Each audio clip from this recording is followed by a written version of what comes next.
이슈 토크입니다. 지난 29일 부산에서 홀로 살던 30대 여성이 숨진 지 40여일 만에 발견됐습니다. 고독사가 많이 발생하는 하절기에 한 달여 간격으로 사건이 잇따라 발생하자 부산시의 고독사 관련 행정에 대해 논란이 일고 있는데요. 부산의 고독사 현황 및 예방 대책을 살펴보고 근본적인 해결을 위해선 어떤 점이 더 보완돼야 할지 이야기 나눠보도록 하겠습니다. 신라대학교 복지상담학부 손지연 교수와 함께합니다. 안녕하십니까? 네, 안녕하십니까? 네, 반갑습니다. 일단 이 고독사라는 용어에서부터 조금 독특한 용어입니다. 우리가 이제 정의를 좀 내리기도 애매하고 뭐 어디까지가 고독사냐, 뭐 통계 체제가 이런 것들이 좀 잘 마련되어 있지 않다고 들었는데요. 좀 일단 이 고독사라는 용어를 언제부터 사용을 저희가 한 겁니까? 저희가 사실 고독사란 용어를 쓴 거는 공식적으로 부산 같은 경우에서 2017년도에 이 문제가 많이 터졌었죠. 네. 그 17년도 6월달, 5월달부터 이 문제가 많이 커지면서 준비되지 않은 용어입니다. 사실 일본에서 사용하고 있는 용어들을 그대로 우리한테 적용시켜서 이야기를 하고 있는 부분이 있었고요. 네. 그러니까 지금 고독사에 대한 이야기나 정의 혹은 말씀하신 통계가 제대로 많이 안 만들어지고 있는 추세긴 합니다. 먼저 한번 말씀을 좀 드리면 네. 그 고독사에 대한 정의가 어떻게 이루어지고 있냐라고 이야기할 때 첫 번째 일단 지금은 어쨌든 법안이 마련되어 있으니까 네. 법안 기준으로 한번 말씀을 드리면 고독사는 가족, 친척 등 주변 사람과 단절된 채 홀로 사는 사람이 그 자살이나 병사 등의 이유로 혼자 임종을 맞고 일정 시간 이후에 시신이 발견되는 것을 우리가 고독사라고 알려져 있긴 합니다. 네. 물론 이렇게 이제 기본적인 정의가 만들어진 것만 가지고도 사실 굉장히 큰 의미라고 볼 수 있긴 합니다만 지금 들어보시면 아시겠지만 네. 저희가 죽을 땐 다 혼자 죽지 않습니까? 그렇죠. 그러니까 사실 혼자 죽는 죽음이다. 그리고 일정 시간 이후에 발견된다라고 하는 것도 저희 같이 이제 1인 가구가 많아지고 있는 추세 내에서는 어떤 상황 내에서 자기가 병원에 들어가지 않는 이상 대부분의 죽음들은 본인이 생활하는 공간에서 일정 시간 이후에 발견이 될 거기 때문에 며칠 만에 발견될 것이냐 또 네. 어떤 상태로 발견될 것이냐 이런 논의가 지속적으로 많아질 수밖에 없는 정의입니다. 그 현재 이제 움직여 보면 우리나라 그러면 정의가 어떻게 되냐? 뭐 일본 같은 경우에서는 3일이냐, 일주일이냐 이런 논의가 있기도 하고요. 그리고 네. 고독사가 뭐 저희 쪽에서는 이제 좀 더 다른 용어로 이제 일본의 절연사라는 표현을 쓰기도 하는데요. 네. 어떠한 사람과 어떤 정도 관계가 끊겼느냐, 뭐 이런 여러 가지 것들을 함께 확인해야 되지만 말씀드린 것만큼 우리나라에서 아직까지 명확하게 여기에 대한 부분이 연구나 혹은 조사가 이루어지지 못했기 때문에 네. 정확한 실태가 파악되기는 조금 어려운 부분이 조금 있습니다. 그리고 그 현재 이제 고독사에 대한 데이터나 이게 막 나오는 것처럼 보이긴 합니다. 네. 근데 우리나라에서 고독사에 대한 통계가 나온 거는 2013년에 정확한 통계는 아니고요. 예. 2013년에 KBS에서 당시에 그때 다큐멘터리를 제작하면서 네. 그때 당시에 전국적으로 한번 조사를 해본 적이 있습니다. 예. 그 데이터가 그 데이터는 보면 이제 5.3시간마다 한 분 정도가 고독사 당하는 거 아니냐 뭐 이런 이야기가 나오긴 했었죠. 네. 근데 이 자료를 포함해서 뭐 2017년도에 기동민 의원실에서 나왔던 보고서라든지 이런 여러 가지 자료들은 대부분 다 확인해 보면 고독사에 대한 정의에 맞는 죽음을 봤다, 죽음이 통계가 정리됐다라기보다는 무연고사, 그러니까 그 정확하게 고독사에 대한 정의가 이루어지지 않다 보니까 네. 연고가 없이 돌아가신 분들을 전체적으로 파악을 해서 이루어지는 부분이라고 볼 수 있긴 합니다. 예. 그러니까 뭐 절연사, 네. 무연고사 아무래도 이제 혼자서 1인 가구와 좀 밀접한 영향이 있을 수밖에 없을 것 같다라는 좀 생각이 드는데요. 계속해서 이제 고독사가 발견되고 있는 그런 주요 원인은 뭐라고 보십니까? 일단 뭐 도시적인 특징이 있을 수 있고 개인적인 특성도 좀 함께 있을 수 있을 것 같은데 네. 먼저 좀 말씀드리면 부산에서 이 이야기가 많이 나오니까 부산이 굉장히 전국적으로 제일 심각한 지역이 아니냐라고 이야기하시는 분이 계십니다. 물론 네. 그런 가능성도 있습니다. 통계가 없으니까. 예. 그런데 무연고사 기준으로 봤었을 때는 전국에서 가장 많은 그 사망자가 발견되는 것은 경기, 그리고 서울, 그렇죠. 그 다음에 인천, 부산이 이제 3위, 4위를 서로 왔다 갔다 하는 상황인데 주로 부산이 4위 정도로 나타납니다. 예. 대도시에서 발생되는 현상이라는 거죠. 그러니까 도시적 측면으로 일단 확인을 말씀드려보면 현재 우리나라 같은 경우에서는 공동체성이 굉장히 강한 나라다라고 알려져 있었지만 네. 이미 많은 분들께서 알고 계신 것처럼 개인주의적 성향이 확실히 강하게 나타나고 있습니다. 맞습니다. 뭐 서로가 오히려 혼자 사는 게 더 익숙하다라고 하는 분들이 계시고 또 어떤 매스컴이나 어떤 언론들을 확인해 보면 뭐 혼족, 혼술이라고 해서 마치 혼자 사는 사람의 어떤 문화들이 굉장히 세련된 것처럼 이야기하는 경우들도 나타나고 있죠. 네. 뭐 잠시 이야기를 해보면 일본 같은 경우에서 혼족이나 혼술에 대한 이야기들 관련 연구 보고서들은 사실은 혼족이나 혼술이 살아가는 방식이 위험하다는 거에 대한 연구 경고가 메시지가 훨씬 더 많았었습니다. 예. 그런데 지금은 마치 그 상황이 쉽게 해결되지 못하니까 매스컴이나 여러 가지 언론 매체들에서 활용되는 방식은 혼자 사는 분들의 어떤 세련됨을 강조하기 위한 모습들로 그런 것이 마치 아름다운 것인 양 좋은 것인 것처럼 이야기하는 경우들이 있죠. 네. 그런 건 사실 조금 정리가 돼야 될 필요가 있습니다. 예. 그리고 말씀하신 대로 1인 가구적인 그 개인적인 특징이 있을 수 있고요. 그리고 하나 더 조금 더 뒤에 통계 같은 부분을 말씀드릴 수 있으면 이야기 될 것 같은데 남성보다 여성들이 조금 더 그 고독사 비율이 높게 나타납니다. 네. 이유를 확인해 보면 이게 원인과 좀 일치가 될 수 있을 것 같은데요. 사회심리학적 부검을 했었을 때 나타난 결과들을 보면 남성들은 본인이 그 관계를 맺는 방식들이 주로 소속감을 통해서 만들어지는 관계망들입니다. 쉽게 예. 말해서 많은 관계를 가지고 있는 것처럼 보이지만 실제로는 본인이 직장을 그만두게 되면 많은 관계들이 끊기게 되는 거죠. 그러면 이제 남는 관계는 가족으로 돌아가야 되는데 네. 가족이 만약에 해체되었거나 이혼을 했다든지 혹은 가족에서도 반겨주지 못하는 환경, 왜냐하면 굉장히 오랜 기간 가족과 떨어져서 직장을 중심으로 본인이 살아왔었으니까 네. 집안에서 외롭게 지는 거죠. 그래서 남성들이 집안에 들어가지 못했던 이런 여러 가지 것들이 조금 더 비율이 높게 나타나는 경우가 있습니다. 이게 아무래도 성별적인 특성이 있겠죠. 네. 그리고 마지막으로 확인해 보면 인구 고령화가 되면서 인구 고령화와 1인 가구가 부딪히게 함께 이제 벌어지게 되면서 거기에 대한 적절한 사회적인 보안 시스템, 그 관리 시스템이 거기에 또 따라가지 못하고 있는 현재 상황도 이야기가 될 수 있을 것 같습니다. 네. 사실 뭐 1인 가구 하면서 우리나라는 좀 욜로 라이프 이런 네네네. 것들이랑 좀 문화가 결합돼서 굉장히 세련되고 또 즐기는 분위기인데 네. 사실 이런 소식을 접할 때마다 좀 씁쓸하긴 합니다. 네. 일단 고독사의 대상이 원래는 독거노인에 좀 한정돼 있었다라는 생각이 드는데 이제 1인 가구 이런 측면을 중점을 두고 확대가 되고 있습니다. 1인 가구 수 현황은 어떻게 됩니까? 부산 현재. 네, 부산 같은 경우에 이제 뭐 사실 부산 전국적으로 봤었을 때 2016년 기준 한 25% 정도 나타나는 것으로 보이는데요. 저희 그 이후의 자료는 지금 확인을 못했는데 네. 2018년 부산 여성가족 통계연보를 확인해 보면 부산 1인 가족 비율 같은 경우는 2000년도 같은 경우에 13.8% 기준에서 지금 2017년 기준으로는 28.7%. 그러니까 아마 전국 평균과 거의 유사하게 제 계산으로는 나올 것 같다는 생각을 좀 해봅니다. 네. 그리고 1인 가구가 증가하는 건 단순하게 1인 가구가 증가한다는 게 문제가 아니라 말씀하신 것처럼 1인 가구가 느끼는 상대적인 어려움들이 그 훨씬 더 강하게 나타나고 있는 부분이 있습니다. 사실은 네. 혼자 사는 분들이 다 욜로는 아니죠. 그렇죠. 네. 그렇게 어려운 네. 부분이 있습니다. 뭐 사실 이런 1인 가구와 고독사의 형태는 또 나이를 불문하고 나타나고 있습니다. 사실은 좀 노인분들 그리고 중년의 남성이 많다라는 네. 인식을 좀 가지고 있었는데 지난 29일에 발생한 이번 사건 경우는 30대 여성입니다. 좀 많은 분들이 이런 부분에서 좀 놀라셨을 것 같은데 일단 젊은 층에서도 이런 고독사가 발생하는 원인에 대해서는 뭐라고 보십니까? 네, 그 지금 상황에서 젊은 층을 어디까지 봐야 되느냐, 뭐 20대까지 내려야 되느냐 이런 이야기가 있는데 뭐 29일 날 일단 나타났던 뭐 상황들이나 이 내용을 보고 한번 이야기를 해보면 네. 원래 고독사는 우리나라에서 나타나는 고독사들은 주로 노인들 대상으로 한 고독사는 거의 좀 비율이 상대적으로 적게 나타납니다. 많은 분들께서는 노인들이 상대적으로 죽음이 굉장히 앞두고 있는 분들이 많다 보니까 네. 노인들의 고독사 비율이 높게 나타나지 않느냐라고 이야기하시는 분들 계신데 그 한번 둘러보시면 알겠지만 우리나라 사회보장 정책들, 사회복지 체계들이 다수가 현재 노인들 중심으로 이루어지는 정책들이 있습니다. 충분하진 않겠지만 네. 그러다 보니까 노인들이 상대적으로 1인 가구들은 관리되고 있는 사회적 시스템들이 잘 확보되고 있는 거죠. 그럼 거기 보면 40대는 이번에 발견됐던 30대 그리고 40, 50대들에 대해서는 사실은 절대적으로 관리되고 있지 못합니다. 사회복지 대상자도 아니고 노동을 하고 있다 보니까 본인의 생활 공간보다는 직장에서 생활을 하는 경우가 많고 그리고 개입한 데 있어서 어색함도 많고요. 왜냐하면 본인들은 한 번도 이런 도움을 받아보겠다고 그렇죠. 생각하지 않은 사람들인데 도움을 받아야 되니까 문제가 있긴 합니다.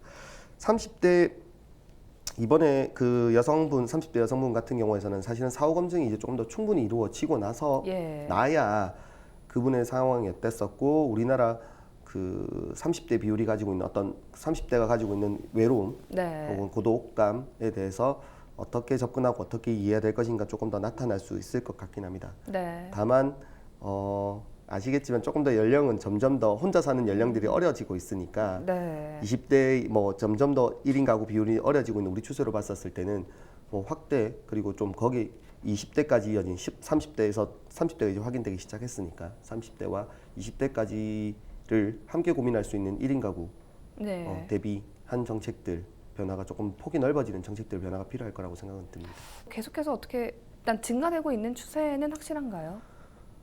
네, 그 뭐 증가되고 있다라고 말씀하시는 뭐 위험성에 대해서 말씀을 해주시는 것 같다고 생각을 합니다. 네. 그런데 그 증가되고 있는 건 맞죠. 그런데 이걸 공식적인 통계가 아직까지 만들어지지 않았기 때문에 저희가 뭐 직관적으로 확인되는 부분들은 분명히 강화되고 있고 좀 더 어려움이 커지고 있는 건 맞지만 실태적인 통계가 만들어지지 못한 거는 분명히 좀 한계가 있는 상황이라고 봅니다. 아무래도 일단 그런 통계가 잘 나오지 않다 보니까 관리를 하기도 좀 힘들 거라는 생각이 드는데요. 일단 우리나라에서는 좀 각 지자체를 중심으로 이런 1인 가구나 뭐 증가에 대한 대비책을 마련하고 있지만 아직은 좀 미흡하지 않나라는 생각을 해보는데 고독사가 지금 부산시가 아까 말씀하셨는데 네네. 뭐 서울과 인천 수도권을 제외하고는 거의 다른 전국 시도에 네네. 비해서는 지금 1등인 건데 이 고독사 예방을 위해서 어떤 대책들을 좀 마련하고 있습니까? 이게 이제 한번 우리가 고민을 한번 해볼 필요는 있을 것 같습니다. 고독사에 대한 예방 정책이 과연 가능한가? 그러니까 오히려 고독생 혹은 고독한 분들의 삶에 대해서 고민을 해야 되지 않는가라는 네. 정책 변화가 조금 필요할 거라는 생각은 듭니다. 먼저 일단 고독사에 대한 정책을 일단 정리를 한번 해보면 부산 같은 경우에서는 전국 최초로 이제 2019년도 고독사 예방 종합 대책이 만들어졌고요. 고독사와 관련했던 조례도 만들어졌죠. 사실 네. 이거는 부산이 제가 아까 말씀드렸던 것처럼 한 4위 정도 되는 수준이지만 네. 부산이 여기에 대해서 굉장히 적극적으로 개입하고 있다라고 하는 증거가 되기도 합니다. 물론 이 부분은 뭐 시청을 비롯해서 시의회라든지 예. 다양한 시민 사회 단체들이 여기에 대한 영향을 미쳤겠지만 이 예방 정책에 따라 보면 제도적 기반 그리고 지역사회 보호 체계, 뭐 지역사회 인식 개선 프로그램들 그리고 세부적인 그 실천 움직일 수 있는 팀들, 뭐 치료 예방하기 위한 프로그램들이라든지 관련된 사회복지 단체들, 시민사회 단체들이 개입할 수 있는 다양한 프로그램들을 현재 시도하고 있긴 합니다. 그런데 부산에서 하고 있는 이 정책이 과연 어느 정도까지 영향을 미치고 있는가, 효과를 냈는가에 대한 이야기는 아까 앞서 말씀드렸던 것처럼 부산이 현재 움직이고 있는 다수의 정책들은 고독사에 대한 정책들입니다. 예. 고독사에 대한 정책이 되면 저희는 다 한 번씩 언젠가는 죽게 되지 않습니까? 저도 혼자 죽게 될 거고. 그러니까 혼자 죽게 되는 사람들에 대한 정책을 자꾸 하다 보니까 혼자 돌아가신 분들을 빨리 발견하기 위한 시스템이 사실은 우선되고 있습니다. 네. 그러니까 뭐 이게 이야기가 나오는 거죠. 일주일 만에 발견됐다, 3일 만에 발견됐다. 뭐 사실은 일주일 만에 돌아가셨으면 일주일 만에 발견됐으면 고독사 아니냐. 그럼 6일 만에 발견되면 고독사 아니냐. 그렇죠. 이런 유치한 이야기들을 다시 한번 할 수밖에 없는 겁니다. 그러니까 고독사에 대한 정책은 고독사를 빨리 발견하기 위한 정책이 아니라 부산에서 현재 고독한 사람들이 얼마나 많은지 그리고 고독이라는 게 얼마나 위험하게 관심을 가져야 되는 부분인지에 대한 정책들이 필요한데 사실은 이 상황으로 봤었을 때 부산시가 적극적으로 고독한 사람들에 대한 정책을 충분히 하고 있는가에 네. 대해서는 약간 아쉬운 부분이 분명히 있다고 봅니다. 예. 그래도 뭐 부산시에서는 이제 관련 법안이 만들어지고 또 각종 제도를 뒷받침하는 뭐 그런 조례 제정이 이루어지지 네네. 않았습니까? 네네. 그래서 의미가 좀 있다고 보는데 어떤 내용들이 담겨 있는지 설명을 좀 해주시죠. 아까 잠시 말씀을 드렸었는데요. 뭐 제도적 기반을 마련하는 방법들 그리고 지역사회 보호 체계 그리고 관련했었을 때 고독사 예방위원회를 현재 열어서 네. 각계 전문가들 위해서 함께 이야기라고 준비 대책도 다시 한번 정리를 하고 있었습니다. 그리고 또 하나 뭐 확인해 보면은 개별적인 프로그램으로 확인해 보면 문안 서비스 제가 특정 브랜드긴 합니다만 뭐 어떤 요구르트라든지 이런 작은 예. 것들에서 말벗 서비스 혹은 전화 상담, 문안 전화를 한다든지 예. 이렇게 하는 일반적인 프로그램들도 역시 관 차원에서 공공 차원에서 현재 이루어지고 있고요. 그리고 이 정책이 함께 보완되고 있는 것으로 지역사회복지관들 그리고 노인복지관들 뭐 등등이 가족 건강안정지원센터 혹은 보건소라든지 이런 기타 관련한 협조될 수 있는 부서들 혹은 기관들이 이 조례에 따라서 혹은 이 근거에 따라서 개별적인 프로그램들을 함께 지원해주고 있는 구조긴 합니다. 예.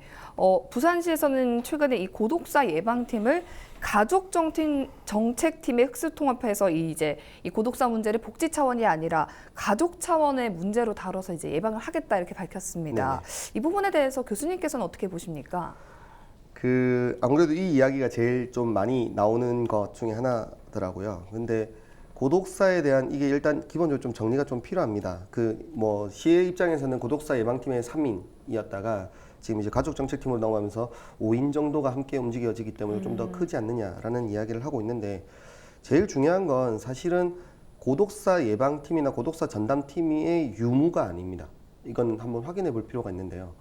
많은 분들께서 고독사라는 문제가 커지니까 고독사에 대해서 딱 짚어놓고 프로그램을 개입할 수 있도록, 지원할 수 있도록 시스템을 만들자라고 이야기를 하고 계십니다만, 고독사는 아까 말씀드렸지만 막을 수가 없거든요. 누구나 다 돌아가시는 거기 때문에 죽음을 막을 수는 없지 않습니까? 네. 고독사를 예방할 수는 없습니다. 그러면 지금 저는 조금 더 커지게 봐야 된다는 게, 우리가 예를 한번 들어보면 최근에 이제 많은 관심을 조금 받는 것 같아서 영국 같은 경우에서는 2018년도에 외로움 장관, 예. 아마 많이 알려졌던 걸로 알고 있습니다. 외로움 장관이 드디어 등장했다.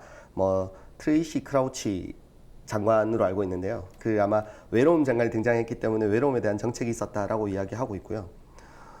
그 부분을 통해서 많이 바뀌어지고 있다고 하지만 장관이 움직이고 있다는 걸 한번 확인해 볼 필요가 있습니다. 많은 분들께서 이 외로움 장관이 외로움을 전담하는 장관이라고 생각하시는데, 네. 트레이시 크라우치 장관은 사실은 스포츠 및 생활 스포츠 그리고 시민사회 담당관입니다. 그러니까 생활 스포츠와 시민사회의 전반적인 영역을 다 커버를 할 수 있는 네. 영역의 장이었던 거죠. 그러니까 특정 영역을 가지고 해결되지 못한다는 걸 알고 있다는 겁니다. 예. 그래서 한번 외로움 장관을 검색해 보시면, 나중에 이렇게 포털 검색해 보시면 주로 체육을 한다든지 공동으로 체육을 하는 장면이라든지 같이 관계하는 장면들이 많이 나오고 있습니다. 그러니까 네. 고독사를 막겠다라고 하는 방법은 저희 부산에서 이야기했던 그전에 고독사 예방팀이 그럼 충분하게 활동할 수 있는 조건이었냐? 그것도 아닙니다. 예. 복지라고 하는 측면 하나를 잡아가지고 고독사를 예방하겠다고 하는 것은 그건 한계가 분명히 있을 수밖에 없습니다. 영국 같은 이제 말씀드렸던 것처럼 영국 같은 경우를 이야기해 보면 2011년도 같은 경우 2011년도부터 외로움은 질병이다라고 하는 이야기를 했었고요. 예. 이런 그럼 7, 8년 정도, 9년 정도 이제 움직여지는 시스템 내에서 이야기를 하고 있고, 부서의 폭이 넓어져야 된다. 다양한 부서가 함께 연계돼야 된다라는 이야기가 나왔다는 게 그 외로움 장관이 주는 상징인데, 네. 그 외로움 장관이 주는 상징을 마치 특정 역할이나 특정 어떤 기관의 하나가 모든 것을 다 해결해 줄 수 있다는 거는 조금 위험성이 있을 수 있습니다. 네. 예시를 하나만 더 드려보면 예. 아랍에미레이트 같은 경우에서는 외로움 장관과 완전 반대로 행복 장관이 있습니다. 그러니까 그 행복 장관도 행복을 전담하지 않습니다. 예. 그러니까 사람의 행복이라는 게 여러 가지 측면, 사람의 외로움이라고 하는 것이 여러 가지 측면에 있다고 한다면, 그러면 사실은 다양한 부서들을 함께 통합 연계시키면서 활동해 줄 수 있는 컨트롤 타워가 네. 있어야 되는 거지, 그게 전담 부서의 유무가 그 모든 활동들을 다 커버할 수 있을 것이다라고 생각하는 것조차 사실은 고독사에 대한 정확한 이해가 되지 않은 상황을 보여주는 거라고 생각합니다. 예. 고독사는 개인의 문제는 좀 넘어섰다. 사회적 책임이 좀 큰 문제라고 이제 우리가 보통 인식을 하고 있다 보니까 좀 제도적 차원에서 이런 방지 장치들이 좀 마련이 돼야 될 것 같은데요. 근본적인 좀 해결을 위해서 현행 예방 대책에 어떤 점들이 좀 보완이 되면 좋을까요? 일단 기본적으로는 보완돼야 되는 가장 큰 것 중에 하나는 당연히 실태조사, 정확한 실태조사나 정확한 기준을 마련해 볼 필요가 있습니다. 관련 연구도 필요하게 되고요. 그 연구들을 통해서 이제 나머지 나타날 수 있는 부분을 관심을 가져야 되고, 방금 저희가 이야기했던 것처럼 고독사에 대한 것보다는 서로 간의 관계, 그 지역사회가 이제 처음에 원인이 무엇이었냐 저희가 이야기할 때 1인 개인 생활이 조금 더 많아졌다고 했었지 않습니까?